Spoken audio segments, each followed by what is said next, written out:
சிறகுகள் நிழலில் என்னாலும் என்னை அரவணைத்திடு இறைவா. அந்த இருளிலும் ஒளி சுடரும், வெண்தணலிலும் மனம் குளிரும். அந்த இருளிலும் ஒளி சுடரும், வெண்தணலிலும் மனம் குளிரும். உந்தன் கண்களின் இமை போல் என்னாலும் என்னை காத்திடு என் இறைவா. உன் கண்களின் இமை போல் என்னாலும் என்னை காத்திடு என் இறைவா. பாவங்கள் சுமையாயிருந்தும் உன் மன்னிப்பில் பனி போல் கரையும். பாவங்கள் சுமையாயிருந்தும் உன் மன்னிப்பில் பனி போல் கரையும். கருணையை மழையில் நனைத்தார் உன் ஆலயம் புனிதம் அடையும். கருணையை மலையென பொழிந்தால் உன் ஆலயம் புனிதம் அடையும்.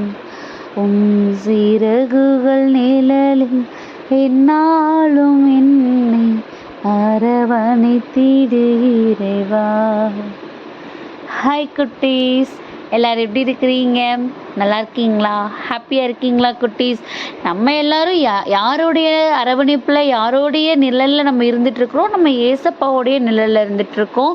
அப்படி இருக்கும்போது நமக்கு ஏதாவது கவலை இருக்க போதா? நமக்கு ஏதாவது சோர்வு இருக்க போதா குட்டீஸ்?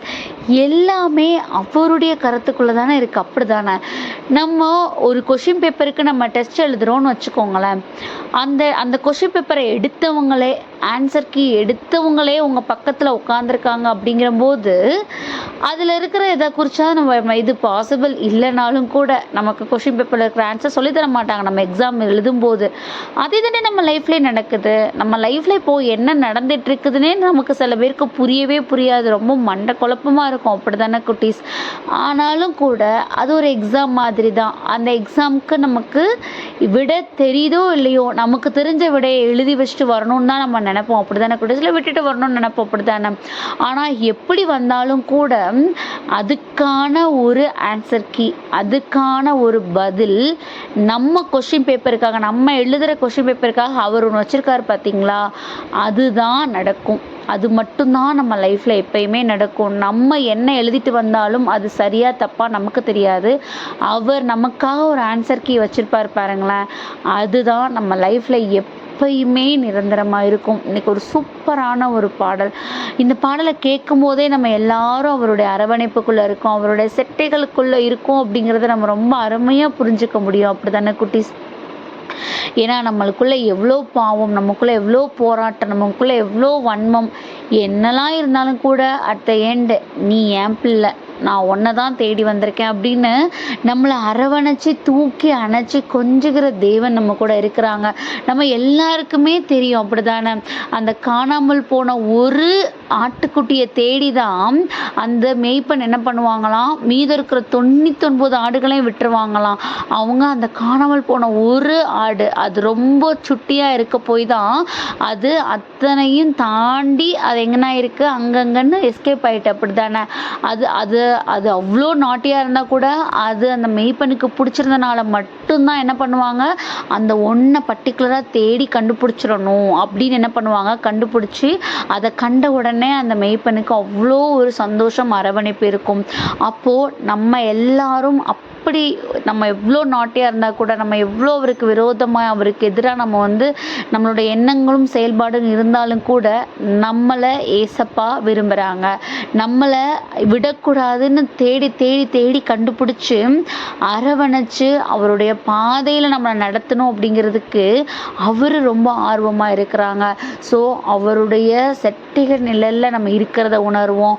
நம்மளோட சூழ்நிலைகளை குறித்து, நம்மளுடைய சோர்வுகளை குறித்து நம்ம கலங்கவே வேண்டாம். எல்லாவற்றிற்கும் ஒரு ஆன்சர் கீ ரெடி பண்ண தேவன் நம்ம லைஃப்பை எப்படி கொண்டுட்டு போகணுங்கிறத ஆல்ரெடி செட் பண்ணி வச்சுட்டார் தானே. ஸோ அவருடைய சித்தத்தின்படி எல்லாமே நிறைவாக நடக்கும் அப்படிங்கிறத நம்ம என்ன பண்ணணும், ரொம்பவே அக்செப்ட் பண்ணிக்கணும். இன்னைக்கு பாருங்களேன், சங்கீதம் 19:1 வானங்கள் தேவனுடைய மகிமையை வெளிப்படுத்துகிறது, ஆகாய விரிவு அவருடைய கரங்களின் கிரியையை அறிவிக்கிறது அப்படிங்கிற வசனம் கொடுத்துருக்குது. இதுக்கும் நம்ம இப்போ பேசினதுக்கும் என்ன சம்பந்தம்னு கேட்குறீங்களா குட்டீஸ்? அவருடைய சிறகுகளுக்குள்ளே நம்ம இருக்கும்போது நம்ம அவரை போலவே வாழ என்ன பண்ணுறோம், நம்ம அழைக்கப்பட்டிருக்கிறோம். அவருக்குள்ளே நம்ம இருக்கிறோம். அவருடைய உயிர் மூச்சை நம்ம சுமந்துட்டு இருக்கும்போது நம்ம எந்த விதத்தில் நம்ம அவரை பிரதிபலிக்கிறோம். வானங்கள் அவ்வளோ நிறைவாக இருக்குது. நம்ம வானத்தை பார்த்தோன்னா நமக்கு அதுக்கு எல்லை இருக்கா?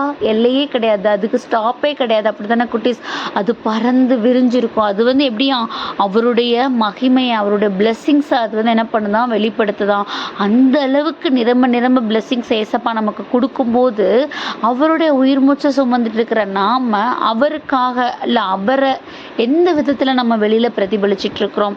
ஸோ இந்த நாளில் அவருடைய சட்டைகளின் நிழலில் நான் இருக்கிறேன். அவர் என்னை எந்த சூழ்நிலையில் இருந்தாலும் கூட ஏற்றுக்கொள்கிற தேவனாக இருக்கிறாங்க.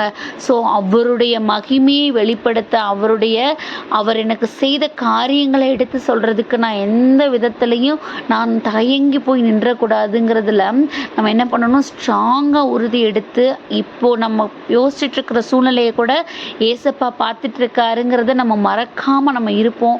நம்ம லைஃப்பில் எப்பயுமே நிறைவும் ஹாப்பியும் கிடைக்கும். ஸோ அதுக்காக ஏசப்பாட்ட ஒப்பு கொடுத்து ப்ரேயர் பண்ணுவோமா? அன்பான ஆண்டவரே, இந்த நேரத்திற்காக நன்றியப்பா. தகப்பனே, உங்களுடைய மகிமையும் உங்களுடைய கிரியையும் காண்கிறதுக்கு எங்களுடைய ஞானத்தை நீங்கள் வைத்திருக்கிறீங்க. எங்களுக்குள்ளே நீங்கள் ஞானத்தை கொடுத்துருக்கீங்க டாடி. உங்களுடைய அப்படிப்பட்ட ஆசீர்வாதத்துக்காக நீங்கள் எங்களை அரவணைத்து வைத்திருக்க, எங்களை தகுதியுடையவங்களாக நீங்கள் எடுத்து வைத்திருக்கிறதுக்காக உமக்கு கோடான கோடி நன்றி செலுத்துகிறோம் அப்பா. தகப்பனே, மட்டுமா எங்களை பலப்படுத்தின தேவன் இனியும் கூட எங்களுடைய ஒவ்வொரு காரியங்களையும் எங்களோடு எங்களை பலப்படுத்தும்படியாக ஒப்பு கொடுக்கிறோம். ஆமென்.